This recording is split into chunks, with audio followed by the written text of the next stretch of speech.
صرف معاشرہ ہی نہیں بلکہ ایک صالح معاشرہ، نیک معاشرہ، جس سوسائٹی کے لوگ اچھے لوگ ہوں، جس سوسائٹی میں لوگ ایک دوسرے کے لیے مسئلہ نہ بنیں بلکہ ایک دوسرے کے مسئلے میں معاون اور مددگار بنیں، وہ ایک دوسرے پہ بوجھ نہ بنیں بلکہ ایک دوسرے کا بوجھ بانٹنے والے اور اٹھانے والے بنیں، ایسا سماج ہر انسان چاہتا ہے۔ میں آپ کو بتانا چاہوں گا، دیکھیے آپ جانتے ہیں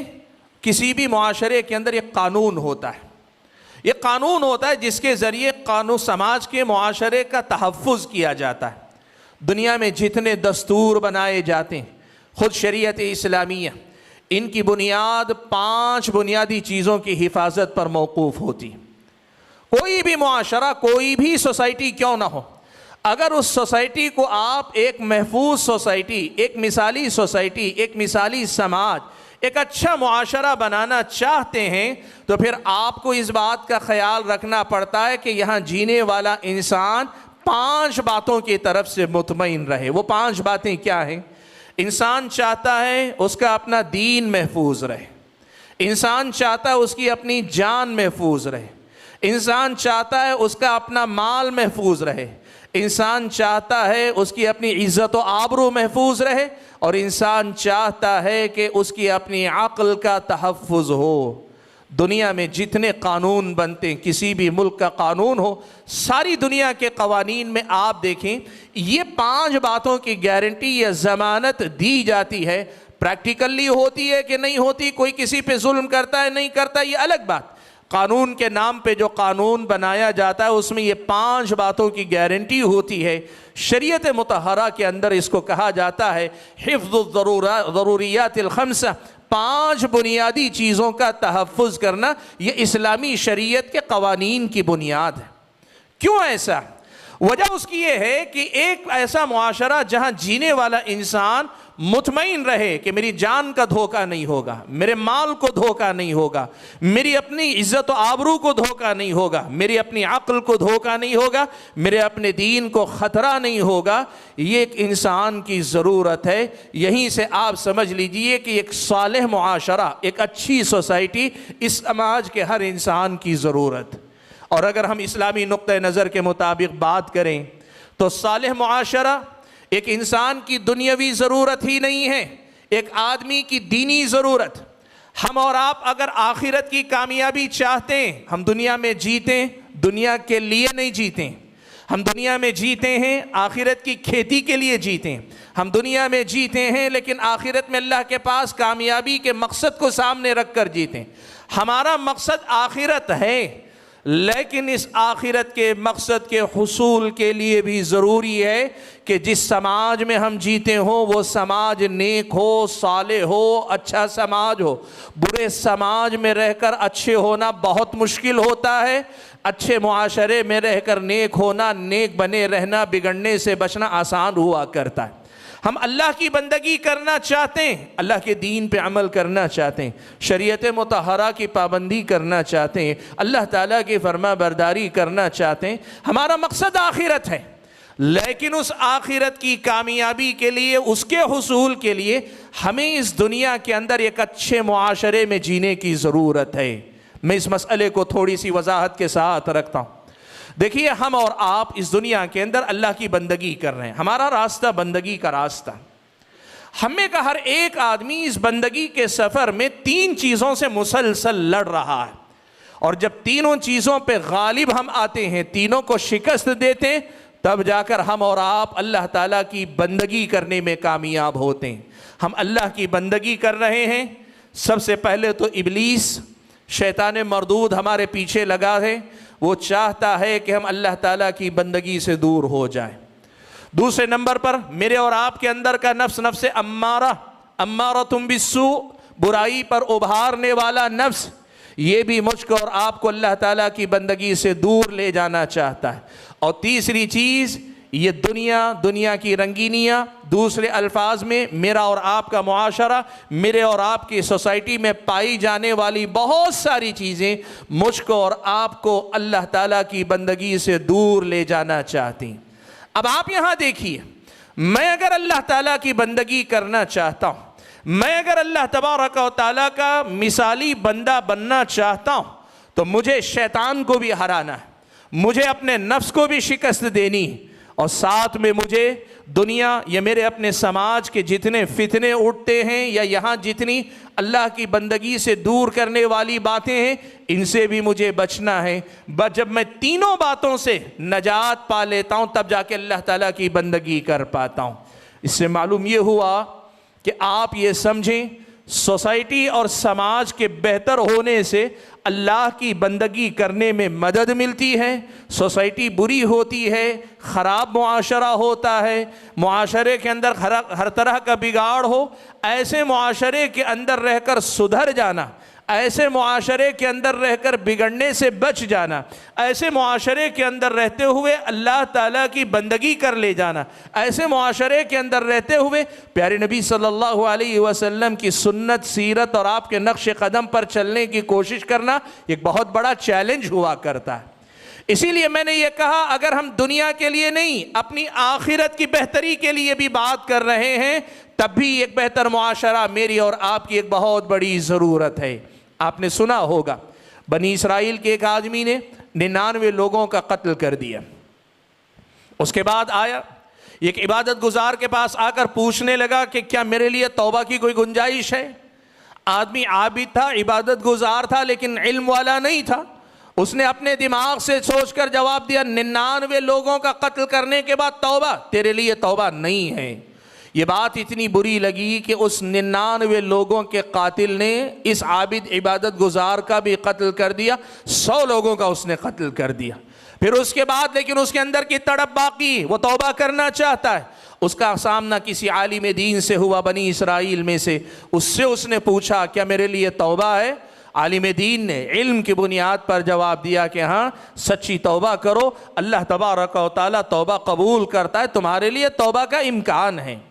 واقعے کی تفصیلات میں گئے بغیر صرف ایک مسئلہ اس سے نکال کر آپ کے سامنے رکھنا چاہتا ہوں، وہ یہ اس عالم نے توبہ کرنے کا جو طریقہ سکھایا اس میں سے ایک بات یہ بھی بتلائی کہ اب جس بستی میں تم رہتے ہو، جہاں رہتے بستے تم برائی کے عادی ہو گئے ہو، قتل کرنا جہاں کے ماحول میں تمہاری پہچان بن گیا ہے، لوگ تمہیں قاتل کی نظر سے دیکھتے ہیں، یا وہاں رہتے ہوئے قتل کرنے کی عادت سی پڑ گئی، لت لگ گئی ہے کہ ہو ایسی بستی چھوڑ کر تم ایسے لوگوں کی بستی میں منتقل ہو جانا جہاں کے رہنے والے لوگ بہت نیک ہیں۔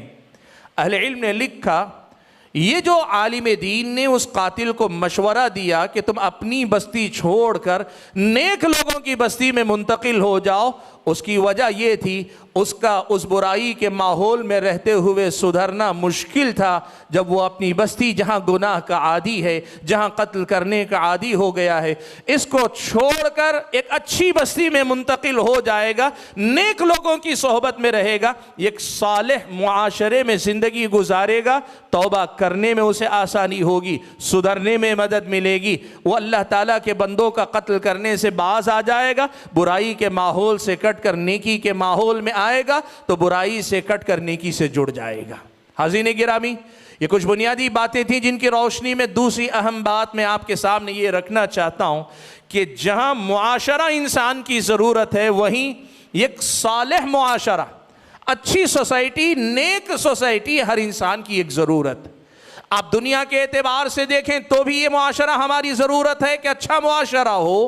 اور آخرت کے اعتبار سے ہم اور آپ سوچیں تب بھی اللہ تبارک و تعالیٰ کے پاس کامیاب و کامران ہونے کے لیے ایک اچھے اور بہتر سماج اور سوسائٹی کو قائم کرنا اور اس میں جینا ہماری اور آپ کی ذمہ داری بنتی ہے۔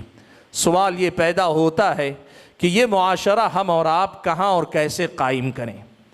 دیکھیے بہت سارے لوگ ایک کوشش یہ کرتے ہیں کہ ہم ایک نئی بستی بسائیں گے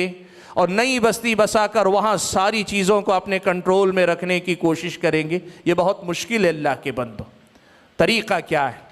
طریقہ یہ ہے کہ جس سماج میں رہتے ہو، جہاں پیدا ہوئے، جہاں جی رہے ہو اور جہاں جا کر آئندہ تمہیں مرنا ہے، اسی سماج میں رہو، لیکن سماج کے رنگ میں خود کو رنگنے کے بجائے سماج کو نیکی کے رنگ میں رنگنے کی کوشش میں اپنی زندگی میں گزارو۔ صبغۃ اللہ ومن احسن من اللہ صبغہ، وہ رنگ جو اللہ تبارک و تعالی ہم اور آپ پر چڑھانا چاہتا ہے، وہ رنگ جو اس رنگ میں اللہ تعالیٰ مجھ کو اور آپ کو رنگنا چاہتا ہے، ہم اس سماج میں پیدا ہوئے، اسی سماج میں رہیں گے اور اسی سماج کو بہتر سماج بنانے کے سلسلے میں اپنی کوشش کریں گے، اپنی محنت کریں گے، اپنی ذمہ داری ادا کریں گے، یہاں تک کہ یہ معاشرہ خود ایک مثالی معاشرہ بن جائے گا۔ کیوں؟ یہی اللہ کے نبی کا اسوہ،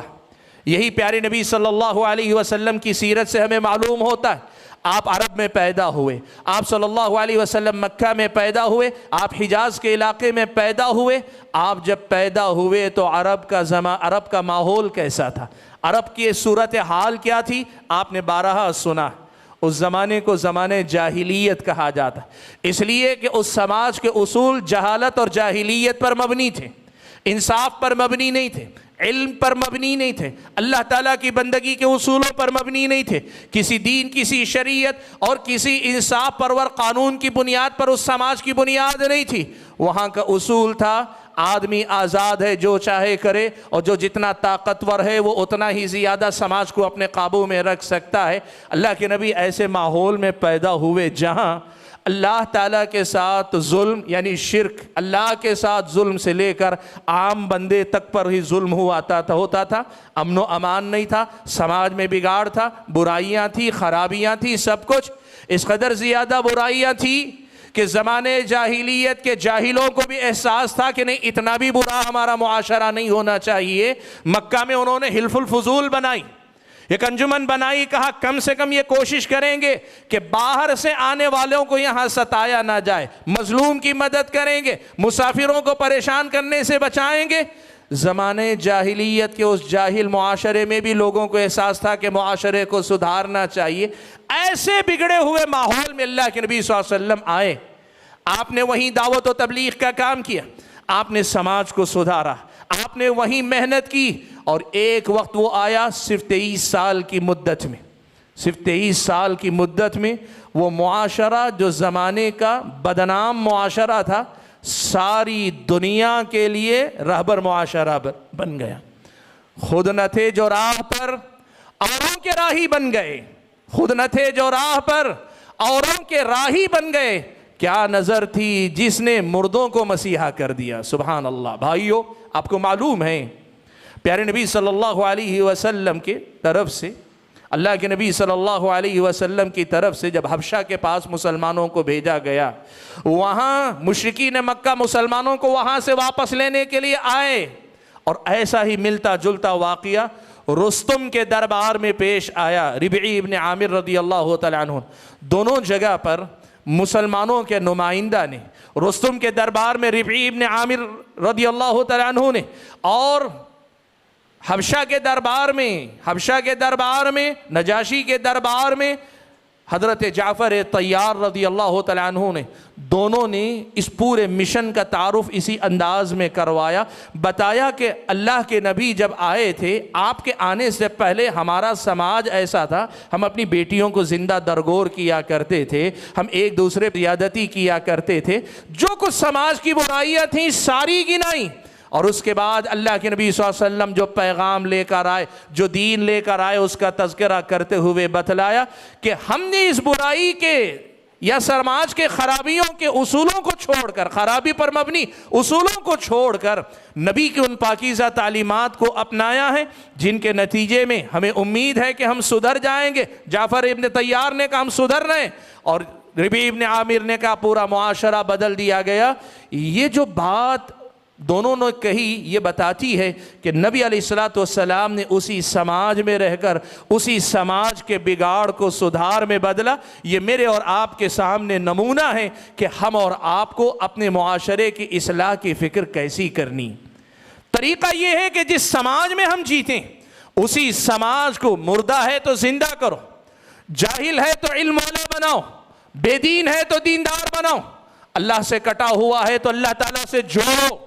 کسی قانون دستور کو نہیں مانتا شریعت اسلامیہ کا پابند بناؤ، اخلاق سے عاری اور خالی ہے تو با اخلاق بناؤ، تربیت نہیں ہے تو سب کی تربیت کرو، سماج میں جو نہیں ہے وہ سماج کو دو، سماج میں جس چیز کی کمی ہے اس کمی کو پورا کرو، سماج کی حاجت ضرورت کیا ہے اسے پہچانو، اور پہچان کر ان ضرورتوں کو دینے والے بنو۔ یاد رکھو اللہ کے بندو، مسلمان اس کی پہچان یہ، وہ دنیا سے جتنا لیتا ہے اس سے کہیں زیادہ دنیا کو دینے کی کوشش کرتا ہے، اور کئی بار دنیا کو اس سے کہیں زیادہ دے کر جانے میں کامیاب ہوتا ہے۔ اسلامی شریعت بتاتی ہے کہ ایک مسلمان کی حیثیت سے ہمیں نبی علیہ السلام کی اسی اسوے کو سامنے رکھنا ہے کہ آپ نے جس جگہ آنکھ کھولی، جہاں آپ کی پیدائش ہوئی، 40 سال کی عمر میں آپ کو نبوت ملی، 63 سال کی عمر میں 23 سال میں جب آپ دنیا سے رخصت ہوئے، آپ نے اپنی کوشش، اپنی محنت، اپنی قربانی، اپنی جدوجہد اور اپنے صبر کے ذریعے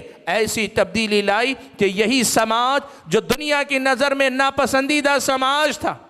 قیصر و کسریٰ کے دربار میں جب عربوں کا تذکرہ ہوتا تو ویسی ہی نظر سے ان کو دیکھا جاتا، یہ جاہل، گنوار، بدنام، برے لوگ، ان کی کیا حیثیت۔ لیکن اللہ کے نبی صلی اللہ علیہ وسلم کی بعثت کے بعد جب اللہ کے نبی رخصت ہوئے، ابو بکر و عمر و عثمان و علی رضوان اللہ تعالی مجمعین، اور ان کے بعد حضرت معاویہ رضی اللہ تعالیٰ عنہ کے دور میں اسلام کا جو پیغام ہے دنیا کے چپے چپے میں پہنچنے لگا، تو دنیا کی ترقی یافتہ قوموں نے دیکھا کہ یہ قوم جو پہلے گری پڑی بدنام زمانہ قوم تھی، آج اتنی شریف اور باعزت قوم ہے کہ ساری دنیا کے لیے ایک مثال ہے اپنے آپ میں۔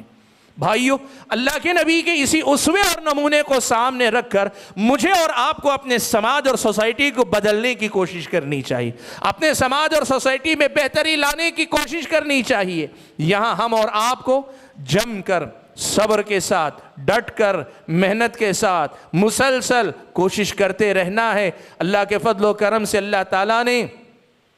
خیر کو شر کے مقابلے میں زیادہ طاقتور بنایا۔ وقتی طور پر شر یا برائی زیادہ ہو سکتی ہے، وقتی طور پر طاقتور ہو سکتی ہے، لیکن اللہ تعالیٰ کا یہ کمال ہے اللہ تعالیٰ کی شریعت کا کہ اللہ نے انسانوں کو خیر سے محبت کرنے والا بنا کر پیدا کیا، اور خیر کو شر کے مقابلے میں زیادہ طاقتور بنایا ہے۔ نتیجہ کیا ہوگا؟ مسلسل محنت کرو گے، شر پر خیر کا غلبہ ہو کر رہے گا، شر ختم ہوگا، خیر غالب آئے گا۔ لوگوں کے اندر برائیاں جائیں گی، اچھائیاں آئیں گی، برے اخلاق جائیں گے، اچھے اخلاق پیدا ہوں گے، زندگی جینے کے غلط اصول ان کی زندگیوں سے ختم ہو جائیں گے، صحیح اور سچے اور اچھے اصول ان کی زندگیوں کے اندر آئیں گے۔ شرط یہ ہے کہ ہم اور آپ اصلاح معاشرہ کو اپنی زندگی کے ایک مشن کے طور پہ لے کر ہم سب اپنی اپنی جگہ پہ اپنا اپنا کردار ادا کرنے کی کوشش کریں۔ سوال یہ ہے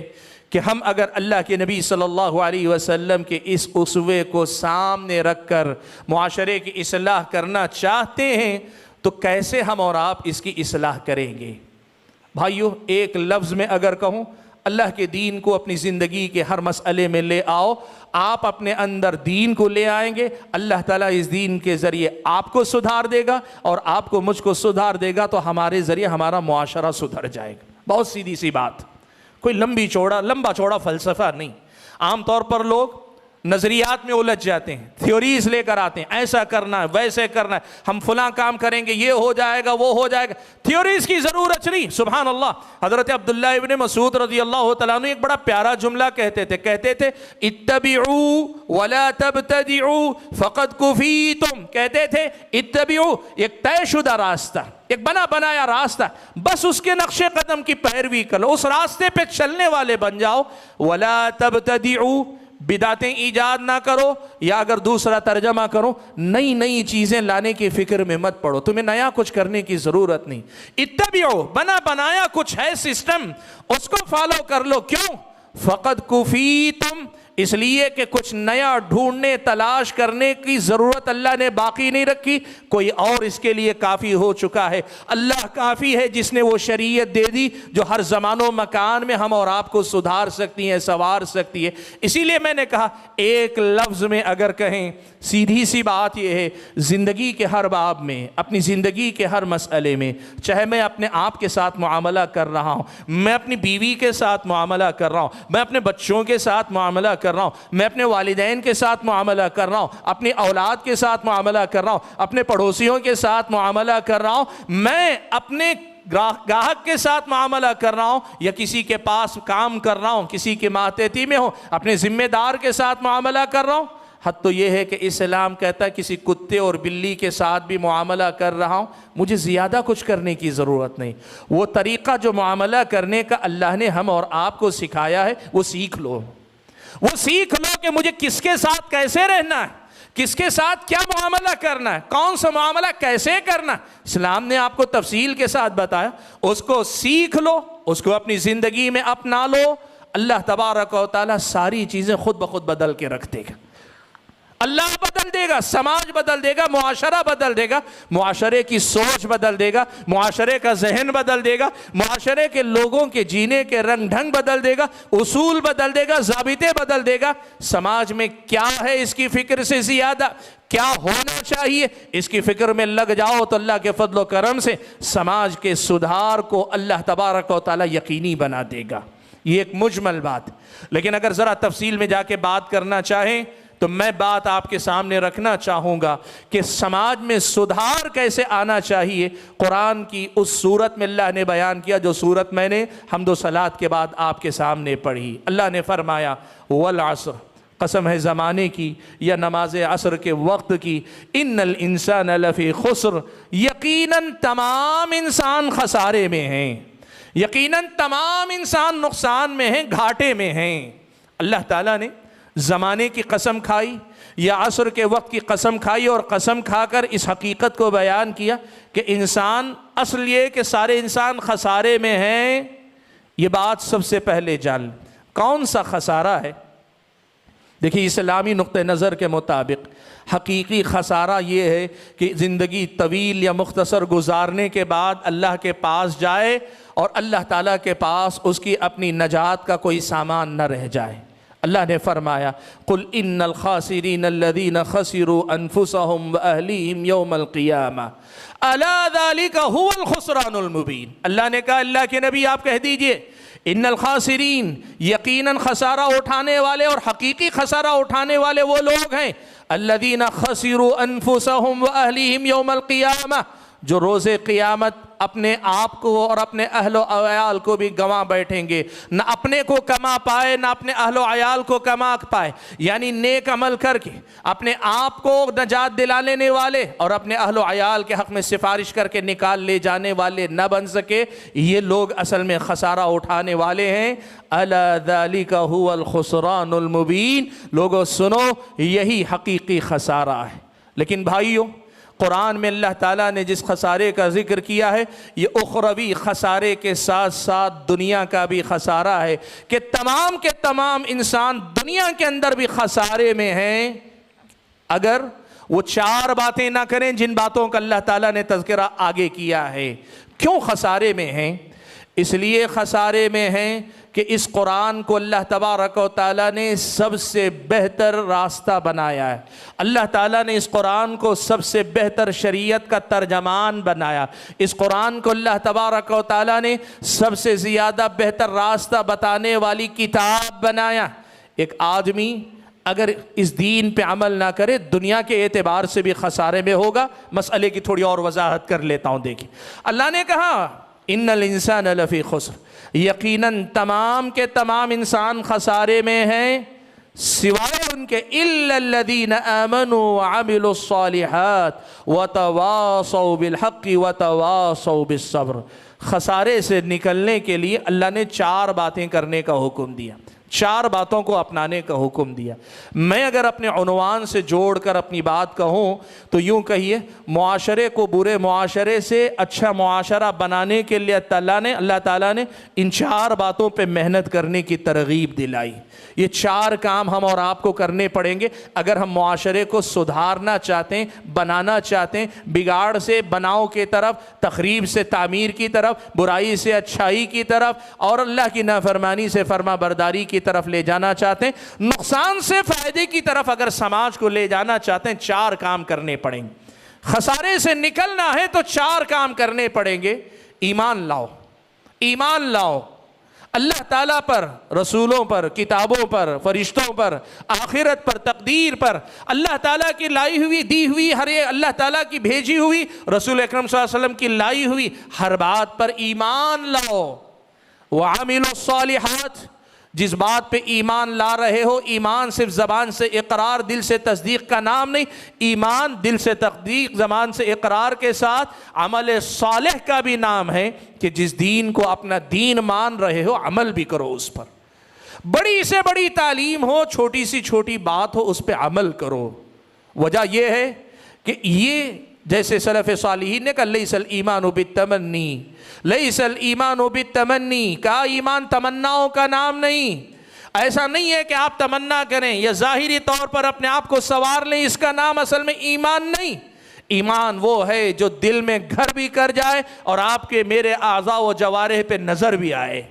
ایمان وہ ہے جو ہمارے اندر بھی اتر جائے اور ہمارے باہر بھی نظر آئے۔ ایمان وہ ہے جو میری اور آپ کی رگ رگ میں رچ بس جائے اور اس کے ساتھ ساتھ میری اور آپ کی رگ رگ کو اللہ تعالیٰ کی فرما برداری کی راہ پہ لگا دے۔ ایمان وہ ہے اِلَّا الَّذِينَ آمَنُوا وَعَمِلُوا الصَّالِحَاتِ، ایمان اور عمل صالح کے پیکر بنو اور ساتھ میں خود نیک بن کر، شریف بن کر، بندے اللہ کے بن کر سمجھو میں اپنے آپ کا ذمہ دار ہوں، مجھے پرائے سے کیا لینے دینا، کہا نہیں۔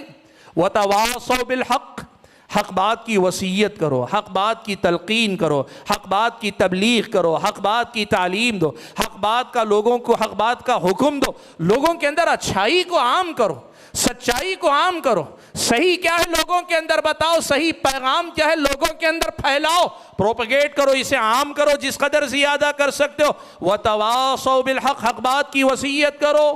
وَتَوَاصَوْا بِالصَّبْرِ، اور صبر کی بھی تلقین کرو۔ عام طور پر ہوتا یہ ہے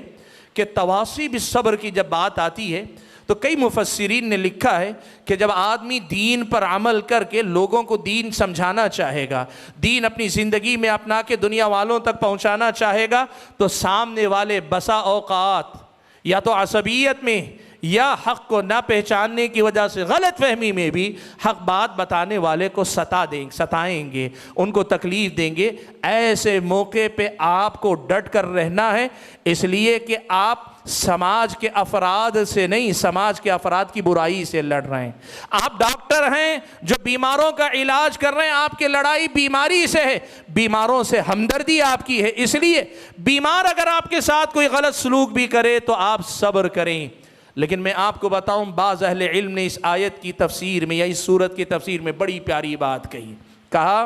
صبر صرف سامنے والے کی تکلیف پر صبر کا معاملہ نہیں، بلکہ یہ تین باتیں اس سے پہلے جو آئی، یہ تینوں میں بھی صبر چاہیے۔ ایمان پر بھی آپ کو صبر مطلوب ہے، بغیر صبر کے آپ ایمان کے تقاضے بھی پورا نہیں کر سکتے۔ عمل کے باب میں بھی عمل کرنا ہے تو آپ کو صبر کرنا ہے، نیکی کرنے کے لیے اپنے نفس کو قابو میں رکھنا پڑتا ہے، برائی سے رکنے کے لیے اپنے آپ پر، اپنے نفس پر قابو رکھنا پڑتا ہے، کہ عمل صالح میں بھی صبر کی ضرورت ہے۔ اور اس سے آگے بڑھ کر کہا سماج سدھار کی بات کرو، دعوت و تبلیغ کی بات کرو، اصلاح معاشرہ کی بات کرو، تعلیم کی بات کرو، امر بالمعروف نہی عن المنکر کی بات کرو، لوگوں کے اندر سچائی کو پھیلانے کی بات کرو، یہ بھی صبر چاہتا ہے۔ بغیر صبر کے آپ مسلسل کام نہیں کر سکتے، بغیر صبر کے آپ ایک لمبی مدت تک کام نہیں کر سکتے، بغیر صبر کے آپ سماج کے بدلنے تک کام نہیں کر سکتے۔ صبر وہاں بھی چاہیے۔ معلوم یہ ہوا ہم اگر اصلاح معاشرہ کا کام کرنا چاہتے ہیں تو ہمیں ان بنیادوں پہ کام کرنا پڑے گا کہ ہم علم، ایمان، عمل صالح اور اس کے ساتھ ساتھ ایک دوسرے کو حق کی وصیت کرنے والے بن کر، اور ساتھ میں ہر حال میں صبر کرنے والے، ڈٹنے والے، جم کر رہنے والے بن کر کام کرنا پڑے گا، تب جا کر واقعی معنوں میں سماج میں تبدیلی آئے گی۔ بعض لوگوں نے ایک بڑی پیاری بات کہی، بڑی پیاری بات کہا، دیکھو پتھر پر ہتھوڑا مارو گے پتھر ٹوٹ سکتا ہے، ایک ہی مار پہ ہو سکتا ہے، لیکن پتھر میں سوراخ اگر آپ کو کرنا ہے تو ہتھوڑے سے کام نہیں چلے گا، پانی کی طرح قطرہ قطرہ آپ کو ٹپکانا پڑے گا۔ قطرہ بظاہر کمزور نظر آتا ہے لیکن مسلسل گرتا رہے وہ پتھر میں بھی چھید کر دیتا ہے، سوراخ کر دیتا ہے۔ یاد رکھو اللہ کے بندو، اصلاح معاشرہ کا کام ایسا ہی صبر آزما کام، ایسا ہی صبر آزما کام ہے۔ ہم چاہیں گے میں نے کہہ دیا آپ نے سن لیا کل بدل جائیں، ہونا تو یہی چاہیے لیکن ہوگا نہیں ایسے۔ اللہ کے نبی نے آ کر لوگوں کو پہلے دن کہا قولوا لا الہ الا اللہ، اللہ کے بندو دنیا کے معبودان باطلہ کو چھوڑ کر اللہ واحد کی عبادت کرنے والے بن جاؤ۔ مکہ کے لوگوں نے پہلے دن سن لیا، مان لیا؟ نہیں مانے۔ کتنی لمبی مدت گزارنی پڑی، مکہ کے 13 سال نکل گئے، مدینہ کے 8 سال تقریباً نکل گئے، تب جا کر پھر بھی کچھ لوگ ویسے بھی باقی رہ گئے۔ آپ اگر دیکھنا چاہیں پتہ چلے گا کہ اصلاح معاشرہ کا یہ کام بڑا صبر آزما کام ہے۔ ہم اور آپ کو قرآن کی ان بنیادی تعلیمات کو اپنی زندگی میں لانے کی ضرورت ہے۔ جب ہم یہ کریں گے، ایمان اور عمل صالح کا پیکر ہو جائیں گے اور سماج کو بدلنے کی بات کریں گے، تو پھر اللہ تبارک و تعالی آخرت سے پہلے ہماری دنیا اچھی کرے گا، اور ہماری آخرت سے پہلے اس سماج کو اللہ تعالی ایک مثالی معاشرہ بنائے گا۔ جنت میں ہمارا ٹھکانہ بنانے سے پہلے اللہ تبارک و تعالی اس سماج کے اندر ایک بہتر سماج میں جینے کا موقع اللہ مجھ کو اور آپ کو عطا فرمائے گا۔ اللہ نے فرمایا من عمل صالحا من ذکر او انثى وهو مؤمن فلنحيينه حیاتا طیبہ طیبہ۔ اللہ تعالیٰ نے کہا جو آدمی ایمان والا ہونے کے بعد عمل صالح کرے فَلَنُحْيِيَنَّهُ حَيَاةً طَيِّبَةً، اللہ نے کہا ہم ضرور اسے ایک بہترین زندگی جلائیں گے۔ مفسرین کرام نے اس آیت کی تفسیر میں کئی باتیں لکھی، ایک تفسیر یہ بھی کی، کہا اللہ نے کہا ہے وَلَنَجْزِيَنَّهُمْ أَجْرَهُمْ، جو بعد میں اللہ نے کہا کہ آخرت میں ان کو بہترین اجر دوں گا، وہ بات کا وعدہ آخرت سے پہلے دنیا میں ایک بہتر زندگی دینے کا اللہ نے وعدہ کیا ہے۔ مطلب یہ کہ ایمان اور عمل صالح کا پیکر ہو جاؤ گے، قرآن کی تعلیمات، نبی کی سنت کی تعلیمات کو اپنی زندگی میں لے آؤ گے تو یہ تعلیمات اس دنیا میں ایک بہترین زندگی دیں گی، دوسرے الفاظ میں ایک بہترین معاشرہ مجھ کو اور آپ کو عطا کریں گی۔ حاضرین گرامی، بات میری میں مختصر کرنا چاہتا ہوں تو اپنی گفتگو کو ذرا دوسرے پہلو کی طرف لے کر جاتا ہوں۔ دیکھیں اصلاح معاشرہ کی جب ہم بات کرتے ہیں، 3 بڑی باتیں آپ کے سامنے ذکر کرتا ہوں، ان کو ہمیشہ یاد رکھیں۔ ان 3 بنیادوں پہ کم سے کم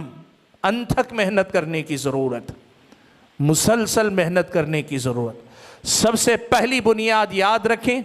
اصلاح معاشرہ کے لیے نیک جذبہ کافی نہیں ہے، صحیح علم کی بنیاد پر محنت اور جستجو کرنے کی ضرورت ہے۔ معاشرہ اچھا ہو جائے اس کی خواہش سب کو ہے، لیکن معاشرہ اچھے کیسے ہوگا، کن اصولوں پر ہوگا، اس کی بنیاد صحیح علم پر ہونی چاہیے۔ بغیر علم کے اور بغیر صحیح علم کے آپ چاہے جتنا معاشرے کو سدھارنے کی کوشش کریں، آپ سدھار نہیں سکتے۔ یاد رکھو یہ ایک بات، تبدیلی جو آتی ہے وہ میری اور آپ کی محنت سے زیادہ اللہ تبارک و تعالیٰ کی آسمان سے بھیجی گئی وحی کے ذریعے آتی۔ یہ وحی میری اور آپ کی، ہر انسان کے روح کی غذا ہے، اور جب روح کی غذا روح تک پہنچتی ہے، علم انسان کے اندر اترتا ہے اور صحیح علم انسان کے اندر جاتا ہے، تب وہ تبدیلی آتی ہے جو تبدیلی صحابہ کے معاشرے کے اندر آئی تھی۔ ہمارے سماج میں اصلاح معاشرہ پہ بڑی باتیں کی جاتی، ہمارے سماج میں بہت ساری تنظیمیں، جماعتیں جو اصلاح معاشرہ کے نام پہ کام کرتی، لیکن کتنے لوگ ہیں جو صحیح علم لوگوں تک پہنچانے کی بات کرتے ہیں؟ اسی لیے آپ دیکھ لو صحیح علم لوگوں تک نہیں پہنچ پاتا، اس لیے محنتیں ہوتی ہیں لیکن مطلوبہ نتائج نہیں آ پاتے۔ یاد رکھو اللہ کے بندو، اصلاح معاشرہ کی جو بھی آپ کوشش کریں گے اس کی پہلی بنیاد یہ ہونی چاہیے کہ صحیح علم انسانوں کے اندر آنا چاہیے، اور اس کا اثر کہاں تک ہے معلوم ہے۔ حضرت عبداللہ ابن مسعود و دیگر سے ایک اثر منقول ہے، وہ کہتے ہیں کل من عصى اللہ فہو جاہل، جو بھی اللہ کی نافرمانی کرتا ہے وہ جاہل ہے اصل میں، یعنی جہالت اور جہل اصل بنیاد۔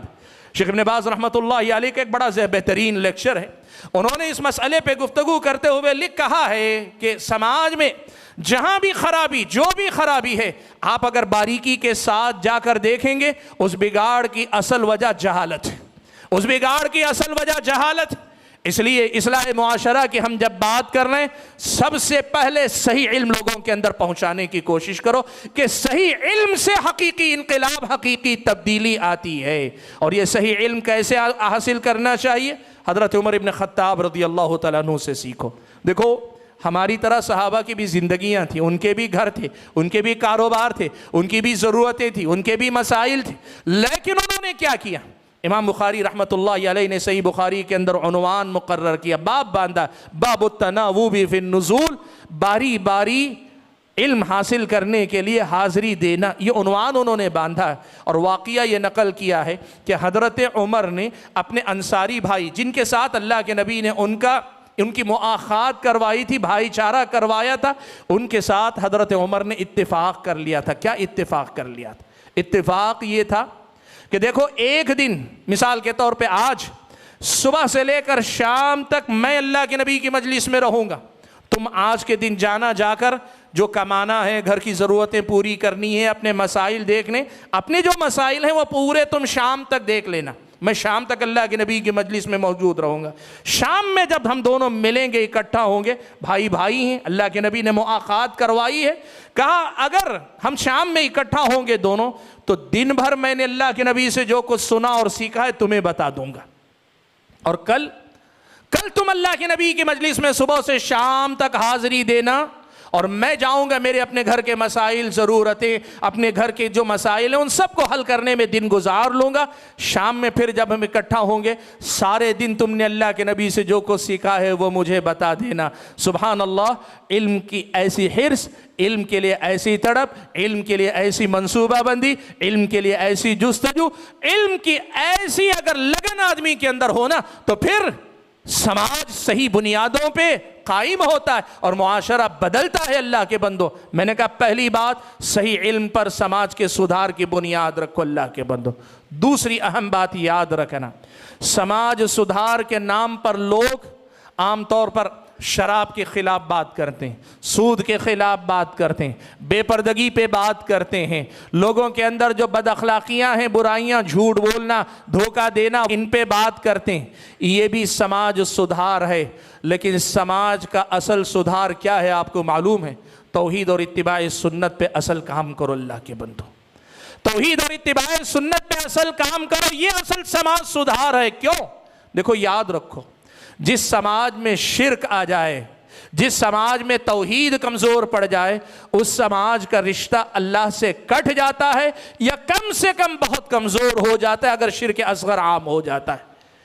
اللہ تبارک و تعالیٰ سے وہ سماج کٹ جاتا ہے، یا اس کا رشتہ کمزور پڑ جاتا ہے جس سماج میں توحید میں خلل آ جائے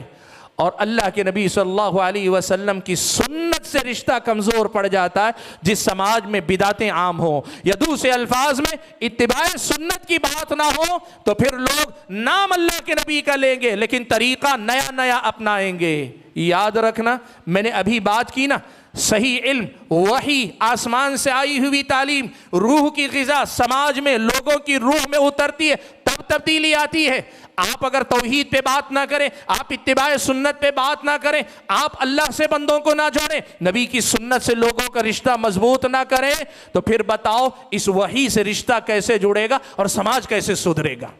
آپ اگر توحید اور اتباع سنت پہ بات کریں گے تو توحید اور اتباع سنت کے ساتھ یہ تمام خرابیاں بھی زیر بحث آئیں گی۔ شراب پہ بھی بات ہوگی، جوے پر بھی بات ہوگی، قتل پر بھی بات ہوگی، زنا پر بھی بات ہوگی، سود پر بھی بات ہوگی، جھوٹ پر بھی بات ہوگی، دھوکہ دڑی پر بھی بات ہوگی، ان تمام خرابیوں کے خاتمے کی بات ہوگی۔ کیوں؟ اس لیے کہ اللہ تعالیٰ نے حرام قرار دیا ان تمام باتوں کو، اور نماز قائم کرنے سے لے کر تمام واجبات اور فرائض کو ادا کرنے کا حکم دیا۔ اصل چیز ہے اللہ سے رشتہ مضبوط ہونا، اصل چیز ہے نبی کی سنت اور شریعت سے تعلق مضبوط ہونا۔ اسی لیے بھائیو، لوگوں نے توحید کی دعوت کو، اتباع سنت کی دعوت کو مسلک کی دعوت سمجھ لیا ہے۔ آپ یاد رکھنا، اس سے بڑی سماج کی کوئی خدمت نہیں ہے کہ توحید پہ کام کر کے لوگوں کو، بندوں کو ان کے رب سے جوڑا جائے، اور اتباع سنت کی بات کر کے امتیوں کو نبی کے طریقے سے جوڑا جائے۔ اس سے بڑی اصلاح کوئی نہیں، اور لوگوں کے سماج سدھار کے لیے اس سے زیادہ بہترین کوئی نسخہ نہیں۔ یہ دوسری اہم بات ہے۔ اور تیسری ایک اہم بات میں آپ کے سامنے ذکر کر دوں بھائیو، سماج سدھار میں یا اصلاح معاشرہ میں ایک بڑا بنیادی اصول یاد رکھنا، ہم میں کا ہر ایک آدمی مصلح بننا چاہتا ہے، صالح بننا نہیں چاہتا۔ ہم میں کا ہر ایک آدمی دوسرے کو سدھارنا چاہتا ہے، خود سدھرنا نہیں چاہتا۔ یہ ترتیب غلط ہے، یاد رکھنا، یہ ترتیب غلط ہے، یاد رکھنا۔ سماج سدھار یہ ہے کہ میں اپنے آپ کو بدل لوں۔ سماج کس کا نام؟ ہم ہی کا نام ہے نا۔ میں آپ کو سدھرنے کے لیے کہتا رہوں میں نہ سدھروں، آپ مجھے سدھرنے کے لیے کہتے رہیں آپ نہ سدھریں، سماج سدھرے گا؟ نہیں سدھرے گا۔ میں اپنی جگہ پہ سدھر جاؤں گا، آپ اپنی جگہ پہ، آپ میں سے ہر ایک اپنی اپنی جگہ پہ سدھرتا چلا جائے گا، ہمارے مرد سدھر جائیں گے، ہماری عورتیں سدھر جائیں گی، تو کیا ہوگا؟ ہماری اور آپ کی زندگی میں اللہ تبارک و تعالی جو تبدیلی لائے گا، ہم ایک طرح سے یوں سمجھیے بڑی عمارت کی ایک ایک اینٹ کچی اینٹ سے پکی اینٹ بنتے چلے جائیں گے، اور جس طرح کچی اینٹ کے مقابلے میں اینٹ پکی ہو عمارت مضبوط ہوتی ہے، ہم میں سے ہر ایک اپنی جگہ سدھرتا جائے گا، سماج خود بخود سدھرتا چلا جائے گا۔ کام یہ ہے کہ پہلے صالح بنو، بعد میں مصلح بنو، پہلے عمل کرو پھر لوگوں کو تلقین کرو۔ اب اس کا یہ مطلب بھی نہیں، کچھ لوگوں نے سمجھ لیا چونکہ ہم نیک نہیں ہیں اس لیے ہم نیکی کی تبلیغ بھی نہیں کریں گے، نہیں، غلط،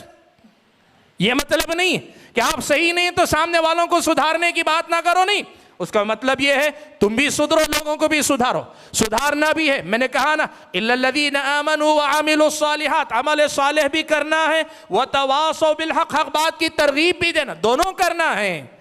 لیکن یہاں جو کہنے کا مقصد ہے وہ یہ کہ خود نہ سدھر کے صرف سدھارنے کی بات کرنا غلط ہے۔ یہ مطلب نہیں ہے کہ خود سدھرنے تک سدھارنے کی کوشش نہ کرو، ایسا نہیں۔ یاد رکھو بندو، کئی بار ایسا ہوتا ہے میں جب دوسروں کو سدھارنے کی بات کرتا ہوں تو خود کے سدھرنے میں مدد ملتی ہے، دوسروں کو سدھارنے کی بات کرتا ہوں خود کے سدھرنے سنورنے میں مدد ملتی ہے۔ اس لیے اپنی زندگی میں یہ تیسرا اصول یاد رکھنا، جس سماج کو میں سدھارنا چاہتا ہوں، سماج کو مثالی معاشرہ بنانا چاہتا ہوں، میں سب سے پہلے مثالی انسان بن جاؤں، اور میں مثالی بنوں گا۔ چراغ سے چراغ جلتا ہے، اندھیرا دور ہوتا ہے اللہ کے بند، چراغ ٹمٹماتا چھوٹا سا ہے، لیکن چراغ اگر میں ٹمٹماتا ہی رہوں لیکن میں اپنی شخصیت، اپنی سیرت، اپنے اخلاق، اپنے کردار سے اپنے ساتھی کو روشن کر لے جاؤں، وہ روشنی دے گا، اس سے تیسرا روشنی دے گا، ہمارے گھر کی عورتیں ایک دوسرے کا ساتھ دیں گی، ہم سب ایک دوسرے کے ساتھ نیکی کے سفر میں آگے بڑھیں گے، سماج سدھر جائے گا اللہ کے بند۔ والمؤمنون والمؤمنات بعضهم اولیاء بعض، مومن مرد اور مومن عورتیں آپس میں ایک دوسرے کے قریبی ہیں، نزدیکی ہیں، ولی ہیں، ذمہ دار ہیں، ایک دوسرے کے چاہنے والے ہیں۔ یأمرون بالمعروف، یہ آپس میں ایک دوسرے کو نیکی کا حکم دیتے ہیں، وَيَنْهَوْنَ عَنِ الْمُنْكَرِ، آپس میں برائی سے ایک دوسرے کو روکا کرتے ہیں۔ حاضرین گرامی، یہ تیسری اہم بات یاد رکھنا، صالح بن کر مصلح بننے والے بنو۔ میں سدھر کر سدھارنے کی بات کروں گا، اللہ کے فضل و کرم سے ساری چیزیں خود بخود درست ہوتی چلی جائیں گی۔ باتیں بہت ساری ہو سکتی، لیکن یہ کچھ بنیادی باتیں میں نے آپ کے سامنے رکھی، وقت میرے پاس نہیں ہے، ورنہ میں آپ کو یہ بتاتا۔ انہی اصولوں پہ چل کر صحابہ کرام رضوان اللہ تعالی مجمعین نے اس جاہلیت والے معاشرے کو مثالی اسلامی معاشرہ بنا دیا۔ 23 سال کی مدت میں جو معاشرہ ایسا تھا کہ کوئی آ کر باہر سے رہنا پسند نہیں کرتا تھا، وہ ساری انسانی سماج کا مرکز بن گئی، ساری دنیا کے لیے رہنمائی کا مرکز بن گئے، سماج بدل گیا۔ آپ اگر جا کر دیکھیں صحابہ کی سیرتیں، نبی علیہ السلام نے اپنے صحابہ کی تربیت جیسی کی تھی، ان صحابہ کی سیرتیں اگر آپ دیکھیں، اتنی مثالیں آپ کو ملیں گی کہ جو بات آپ قرآن میں دیکھتے ہیں وہ بات سماج میں آپ دیکھتے ہیں، جو بات نبی کی تعلیمات میں دیکھتے ہیں صحابہ کی زندگیوں میں نظر آتی ہے، جو بات آپ اسلامی شریعت کے اصولوں کے طور پہ دیکھتے ہیں مدینے کا معاشرہ اس کی عملی تصویر نظر آتا ہے۔ آپ جس پہلو سے دیکھنا چاہیں، آپ کہیں بھی قرآن کی کوئی تعلیم اٹھا لیں اور بولے کیا اس کی کوئی عملی مثال ہے، ایک نہیں دسیوں مثالیں آپ کو ملتی چلی جائیں گی۔ 2 مثالیں دے کر میں اپنی بات ختم کر لیتا ہوں۔ 2 مثالیں آپ کے سامنے دیکھیے۔ اسلام امانت داری کا حکم دیتا ہے، امانت داری ایک دوسرے پر بھروسے کا نام ہے، اور سماج امانت داری پر قائم رہتا ہے۔ اسی لیے اللہ کے نبی نے کہا قیامت کی علامتوں میں سے یہ ہے کہ سب سے پہلے جو چیزیں اٹھائی جائیں گی ان میں سے امانت داری ہوگی۔ آپ کو معلوم ہے امانت داری کا تصور آیا، کیسی امانت داری؟ مشرکین مکہ اللہ کے نبی کے گھر کو گھیرے ہوئے، اللہ کے نبی کو قتل کرنے کے لیے، ہجرت کی رات ہے، اللہ کے نبی کے گھر کو گھیر لیا ہے، سارے لوگوں نے منصوبہ بنا کر گھیر لیا ہے، اللہ کے نبی اپنی جان بچا کر نکل جائیں، یہ بہت بڑی بات ہے، لیکن سچائی کی، امانت داری کی صورتحال یہ ہے، نبی جانا چاہتے لیکن جانے سے پہلے مکہ کے جس دشمن کی، دوست نہیں،